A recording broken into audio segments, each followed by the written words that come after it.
8 شوال 1344 تاریخ کا سیاہ ترین باب، جب آل سعود نے دین اور مذہب کے نام پر اجر رسالت سے بغاوت کرتے ہوئے جنت البقیع کو اجاڑ دیا۔ آل سعود کے بانی عبدالعزیز بن سعود کے حکم پر مقامات مقدسہ کو منہدم کر کے پامالی کی ایک حسرت انگیز تاریخ کا افسوسناک المیہ یہ کہ تمام امت مسلمہ آج تک اس اندوہناک ملک پر خاموش تماشائی بنی ہے۔ جنت البقیع کی ویران اور اداس فضا عاشقان رسالت کے لیے سوالیہ نشان۔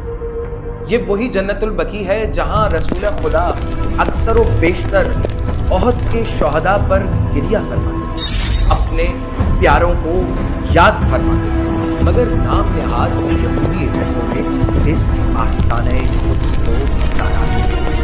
حسرتناک حقیقت یہ کہ آج توحید رسالت کے خاتمین حرمین شریفین اور توحید رسالت کے مجرمانہ عزائم رکھنے والے آج میوزک کانسرٹس، نائٹ کلبز اور عیش و عشرت کے کباہ خانے تعمیر کر رہے ہیں۔ جنت البقیع جس میں امہات المومنین رسالت ماک کے یاران باوفا اور اہل بیت علیہم السلام کے جسد خاکی مدفون ہیں، آج ہم سے سوال کرتے ہیں۔